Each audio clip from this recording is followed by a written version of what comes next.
ಡಿ.ಕೆ. ಶಿವಕುಮಾರ್ ಅವರು ಸಿ.ಎಂ ಗದ್ದುಗೆ ಏರ್ತಾ ಇದ್ದಾರೆ. ಕೆಲವೇ ಗಂಟೆಗಳಷ್ಟೇ ಬಾಕಿ ಇರುವುದು ರಾಜ್ಯದ ನೂತನ ಮುಖ್ಯಮಂತ್ರಿಯಾಗಿ ರಾಜ್ಯಭಾರವನ್ನು ಮಾಡಲಿದ್ದಾರೆ. ಇದೆಲ್ಲದರ ನಡುವೆ ಡಿ.ಕೆ. ಶಿವಕುಮಾರ್ ಅವರಿಗೆ ನಾನಾ ರೀತಿಯ ಸವಾಲುಗಳು, ತಲೆನೋವುಗಳು ಖಂಡಿತವಾಗ್ಲೂ ಕೂಡ ಇದೆ. ಯಾಕಂದರೆ BJP ಕೂಡ ಸಾಕಷ್ಟು ಲೇವಡಿಗಳನ್ನು ಮಾಡ್ತಾ ಇದೆ. ಆರ್ ಅಶೋಕ್ ಅವರ ಮಾತನ್ನು ನೀವು ಕೇಳಿದ್ರಿ. ಆರ್ ಅಶೋಕ್ ಅವರು ಏನು ಹೇಳ್ತಾರೆ, ಆಲ್ರೆಡಿ ಬಸ್ಸು ಕೆಟ್ಟೋಗ್ಬಿಟ್ಟಿದೆ, ಕೆಟ್ಟೋಗಿರೋ ಬಸ್ಸಿಗೆ ಬೇರೆ ಡ್ರೈವರನ್ನು ನಿಯೋಜನೆ ಮಾಡಿದ್ದಾರೆ, ಅಪಾಯಿಂಟ್ ಮಾಡ್ಕೊಂಡಿದ್ದಾರೆ ಕಾಂಗ್ರೆಸ್ನವರು ಅಂತ ಹೇಳಿ. ಸೊ ವಿರೋಧ ಪಕ್ಷದ ಕೆಲಸವೇ ಅದೇ ರೀತಿ, ವಿರೋಧ ಮಾಡಲೇಬೇಕು, ಯಾಕಂದರೆ ಹೆಸರೇ ವಿರೋಧ ಪಕ್ಷ. ಸೊ ನೋಡಿ, ಈಗಿನ ವಿಚಾರಕ್ಕೆ ಬರೋದಾದರೆ, ಸಿ.ಎಂ ಗದ್ದುಗೆ ಏರ್ತಾ ಇರುವ ಬೆನ್ನಲ್ಲೇ ಡಿ.ಕೆ. ಶಿವಕುಮಾರ್ ಅವರಿಗೆ ಹೊಸ ತಲೆನೋವುಗಳು ಶುರುವಾಗಿದೆ. ಏನೆಲ್ಲ ತಲೆನೋವು, ಯಾವ ರೀತಿ ನಿಭಾಯಿಸೋದಕ್ಕೆ ಡಿ.ಕೆ. ಶಿವಕುಮಾರ್ ಅವರು ಪ್ಲ್ಯಾನ್ ಮಾಡಿಕೊಂಡಿದ್ದಾರೆ. ಒಂದು ಕಡೆ ಸಿದ್ದರಾಮಯ್ಯನವರ ಒಂದು ಆಡಳಿತದಲ್ಲಿ ಅವರ ಕ್ಯಾಬಿನೆಟ್ನಲ್ಲಿ DCM ಆಗಿದ್ದರು, ಬೆಂಗಳೂರು ಅಭಿವೃದ್ಧಿಯ ಖಾತೆ ಕೂಡ ಹೊಂದಿದ್ರು. ಈಗ ಏನಾಗುತ್ತೆ, ಬೆಂಗಳೂರು ಅಭಿವೃದ್ಧಿ ಖಾತೆ ಯಾರಿಗೆ ಸಿಗಬಹುದು, ಯಾರು ಕಣ್ಣಿಟ್ಟಿದ್ದಾರೆ? ನೋಡಿ, ಮುಖ್ಯಮಂತ್ರಿ ಹುದ್ದೆಗೆ ಇರ್ತಾ ಇರುವಂತಹ ಡಿ.ಕೆ. ಶಿವಕುಮಾರ್ ಅವರು ಬ್ರ್ಯಾಂಡ್ ಬೆಂಗಳೂರು ಅವರದ್ದೇ ಆದಂತಹ ಕನಸಿನ ಯೋಜನೆ. ಸೊ ಬ್ರ್ಯಾಂಡ್ ಬೆಂಗಳೂರು ಯೋಜನೆ ಘೋಷಣೆ ಮಾಡ್ತಾರೆ. ಘೋಷಣೆ ಮಾಡಿದಂತಹ ಸಂದರ್ಭದಲ್ಲಿ ಭರಪೂರ ರೆಸ್ಪಾನ್ಸ್ ಸಿಗುತ್ತೆ. ಅದಾದ ನಂತರ ಜನ ಪ್ರಶ್ನೆ ಮಾಡೋದಕ್ಕೆ ಶುರು ಮಾಡ್ತಾರೆ, ಡಿ.ಕೆ. ಶಿವಕುಮಾರ್ ಅವರೇ, ನಿಮ್ಮ ಬ್ರ್ಯಾಂಡ್ ಬೆಂಗಳೂರಿನ ಕಥೆ ಏನಾಗಿದೆ? ಈಗ ಒಂದು ಮಳೆ ಬಂದರೆ ಬೆಂಗಳೂರಿಗರು ಅದರಿಂದ ಹೊರಬರೋದಕ್ಕೆ 1 ವಾರ ಬೇಕಾಗತ್ತೆ. ಒಂದು ಮಳೆಗೇನೆ 10 ಜನ ಸತ್ತೋಗ್ತಾರೆ ಅಂತ ಹೇಳಿದ್ರೆ ರಸ್ತೆ ಗುಂಡಿಗಳೇ ಮುಚ್ಚೋದಕ್ಕಾಗ್ತಿಲ್ಲ, ಇನ್ನೇನು ಬ್ರ್ಯಾಂಡ್ ಬೆಂಗಳೂರು ಮಾಡ್ತೀರಾ? ಸೊ ನೋಡಿ, 3 ವರ್ಷಗಳಿಂದ ಉಪಮುಖ್ಯಮಂತ್ರಿಯಾಗಿ ಬೆಂಗಳೂರು ಅಭಿವೃದ್ಧಿ ಖಾತೆ ಸಚಿವರಾಗಿ ಜವಾಬ್ದಾರಿಯನ್ನು ನಿರ್ವಹಣೆ ಮಾಡಿದ್ದಾರೆ. ಇದೀಗ ಆ ಸಚಿವ ಖಾತೆಯ ಮೇಲೆ ಸ್ವಪಕ್ಷದವರ ಕಣ್ಣು ಬಿದ್ದಿದೆ. ಸೊ ಮುಖ್ಯಮಂತ್ರಿ ಆದ ಮೇಲೂ ಕೂಡ ಡಿ.ಕೆ. ಶಿವಕುಮಾರ್ ಅವರೇ ಆ ಖಾತೆಯನ್ನು ನಿರ್ವಹಿಸ್ತಾರೆ. ಯಾಕಂದರೆ ಅದನ್ನು ನಾನೇ ಮಾಡ್ತೀನಿ ಅಂದರೆ ಅದನ್ನು ಆಕ್ಷೇಪ ವ್ಯಕ್ತಪಡಿಸೋದಕ್ಕೆ ಕೆಲವರಂತೂ ರೆಡಿಯಾಗಿದ್ದಾರೆ. ಅದು ಹೆಂಗಾಗತ್ತೆ, ಆ ಖಾತೆ ನಮಗೆ ಕೊಡಬೇಕು, ನಾವು ಆ ಖಾತೆ ಮೇಲೆ ಕಣ್ಣಿಟ್ಟಿದ್ವಿ ಅಂತ ಹೇಳಿ. ಸೊ ಹೀಗಾಗಿ ನೂತನ ಸಿ.ಎಂ ಮುಂದೆ ಹೊಸ ಸವಾಲುಗಳು ಕೂಡ ಎದುರಾಗ್ತಾ ಇದೆ. ಬೆಂಗಳೂರಲ್ಲಿ ಮಹತ್ವದ ಯೋಜನೆಗಳ ಅನುಷ್ಠಾನಕ್ಕೆ ಮುಂದಾಗಿದ್ದರು ಡಿ.ಕೆ. ಶಿವಕುಮಾರ್. ಯಾಕಂದರೆ ಅವರೇ ಬೆಂಗಳೂರು ಅಭಿವೃದ್ಧಿ ಖಾತೆಯ ಜವಾಬ್ದಾರಿಯನ್ನು ಮುಂದುವರಿಸ್ತಾ ಇದ್ರು. ಸೊ ಅದು ಕಂಟಿನ್ಯೂ ಮಾಡ್ತಾರಾ ಅಥವಾ ಬೇರೆಯವ್ರಿಗೇನಾದರೂ ಬಿಟ್ಕೊಡ್ತಾರಾ?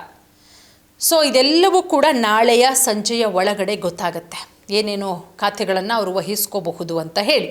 ಸೊ ನೋಡಿ, ಒಂದು ಮೂಲಗಳ ಪ್ರಕಾರ ಡಿ.ಕೆ. ಶಿವಕುಮಾರ್ ಅವರು ಬೆಂಗಳೂರು ಅಭಿವೃದ್ಧಿ ಖಾತೆಯನ್ನು ಉಳಿಸ್ಕೊಳ್ಬೇಕು ಅನ್ನಲು ಉತ್ಸುಕರಾಗಿದ್ದಾರೆ. ಮತ್ತು ಅವರು ಅಧಿಕಾರ ವಹಿಸ್ಕೊಂಡ ಮೊದಲನೇದಲ್ಲಿ ಯಾವ ಖಾತೆಗೆ, ಯಾವ ಕಡತಕ್ಕೆ ಸಹಿ ಹಾಕ್ತಾರೆ ಅನ್ನೋದು ಈಗ ಬಹಳ ಕ್ಯೂರಿಯಾಸಿಟಿ ಇರುವಂತಹ ವಿಚಾರ. ಈಗ ಬೆಂಗಳೂರು ಅಭಿವೃದ್ಧಿ ಖಾತೆಯನ್ನು ತಮ್ಮಲ್ಲೇ ಉಳಿಸ್ಕೊಳ್ಳೋದಕ್ಕೆ ಬಹಳ ಉತ್ಸುಕರಾಗಿದ್ದಾರೆ ಡಿ.ಕೆ. ಶಿವಕುಮಾರ್ ಅವರು ಅಂತ ಹೇಳಿ. ಇದಕ್ಕೆ ಕಾಂಗ್ರೆಸ್ ಸಚಿವರು ತೀವ್ರ ವಿರೋಧವನ್ನು ಕೂಡ ವ್ಯಕ್ತಪಡಿಸ್ತಾರೆ ಅನ್ನುವಂತಹ ಮಾಹಿತಿ. ಯಾಕಂದರೆ ಬೆಂಗಳೂರು ಅಭಿವೃದ್ಧಿಗೆ ಪೂರ್ಣಾವಧಿ ಸಚಿವರು ಬೇಕು, ಸ್ವಪಕ್ಷದ ಕೆಲವು ನಾಯಕರು ವಾದವನ್ನು ಮಾಡ್ತಾ ಇದ್ದಾರೆ.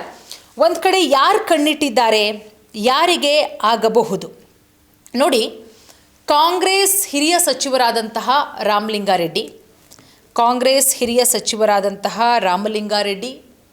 ಈ ಹಿಂದೆ ಇದೇ ಖಾತೆ ನಿರ್ವಹಿಸಿದ್ದಂತಹ KJ ಜಾರ್ಜ್, ಕೃಷ್ಣ ಬೈರೇಗೌಡ, ಇವರು ಕೂಡ ಈ ಹುದ್ದೆಯ ಮೇಲೆ ಕಣ್ಣಿಟ್ಟಿದ್ದಾರೆ. ಯಾರ್ಯಾರು?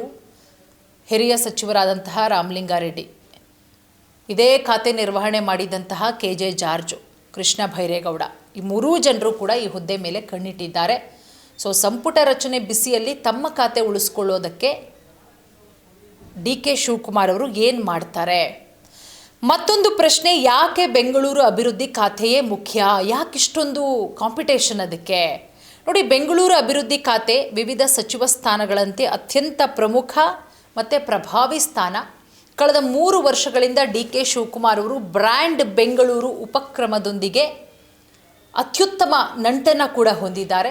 ವಿಪಕ್ಷಗಳ ವಿರೋಧದ ನಡುವೆಯೂ ಕೂಡ ದೊಡ್ಡ ಯೋಜನೆಗಳನ್ನು ಜಾರಿ ಮಾಡೋದಕ್ಕೆ ಮುಂದಾಗಿದ್ದಾರೆ. ನಗರದ ಆಡಳಿತ ಗ್ರೇಟರ್ ಬೆಂಗಳೂರು ಪ್ರಾಧಿಕಾರ ಆಗಿ ಪುನರ್ ರಚಿಸಿದ ಕೀರ್ತಿ ಕೂಡ ಅವರದ್ದಾಗಿದೆ. ಸೊ ಎಲ್ಲ ಯೋಜನೆಗಳಿಂದ ಇದೇ ತಿಂಗಳು ನಡೆಯಲಿರುವ GBA ಚುನಾವಣೆಗಳಲ್ಲಿ ಅವರ ಪ್ರಯತ್ನಗಳು ಕೂಡ ಫಲ ನೀಡುತ್ತೆ ಅಂತ ಅವರು ನಂಬಿದ್ದಾರೆ. ಹಾಗಾಗಿ ಪಕ್ಷಕ್ಕೆ ಇದರಿಂದ ಮತ್ತಷ್ಟು ಅನುಕೂಲವಾಗುತ್ತೆ ಅನ್ನೋ ವಿಶ್ವಾಸ ಕೂಡ ಇದೆ. ಸೊ ಈ ಕಾರಣಕ್ಕೆ ಆ ಸ್ಥಾನವನ್ನು ನಾನು ಬೇರೆಯವರಿಗೆ ಬಿಟ್ಕೊಡಲ್ಲ, ತನ್ನಲ್ಲೇ ಉಳಿಸ್ಕೊಳ್ತೀನಿ ಅಂತ ಹಠ ಕೂಡ ಹಿಡಿದಿದ್ದಾರೆ. ಸೊ ಹಾಗಾಗಿ ನೋಡೋಣ, ಬೇರೆಯವರಾದರೂ ಕೂಡ ಡಿ ಕೆ ಶಿವಕುಮಾರ್ ಅವರೇ ಮುನ್ನಡೆಸ್ತಾರೆ ಅನ್ನೋದನ್ನು ಕೂಡ ಈಗ ಸಿಗ್ತಾ ಇರುವಂಥ ಮಾಹಿತಿ. ಡಿ ಕೆ ಶಿವಕುಮಾರ್ ಅವರ ಬಣದಲ್ಲಿ ಗುರುತಿಸ್ಕೊಂಡಿರುವಂತಹ ಮಾಜಿ ಸಚಿವರೊಬ್ಬರು, ಅವರು ಮುಖ್ಯಮಂತ್ರಿಯಾದ ಬಳಿಕವೂ ಕೂಡ GB ಅಧ್ಯಕ್ಷರಾಗಿರ್ತಾರೆ. ಒಂದು ವೇಳೆ ಬೇರೆ ಯಾರಾದರೂ ಉಸ್ತುವಾರಿ ವಹಿಸ್ಕೊಂಡ್ರೂ ಕೂಡ ಡಿ ಕೆ ಶಿವಕುಮಾರ್ ಅವರೇ ಆ ಇಲಾಖೆಯನ್ನು ಮುನ್ನಡೆಸ್ತಾರೆ ಅನ್ನುವ ಮಾತುಗಳು ಕೂಡ ಕೇಳಿಬರ್ತಾ ಇದೆ. ಸೊ ನೋಡೋಣ ಏನಾಗಬಹುದು. ಎಲ್ಲದಕ್ಕೂ ಸ್ಪಷ್ಟ ಉತ್ತರ ನಾಳೆ ಸಂಜೆ ತಿಳಿಯುತ್ತೆ.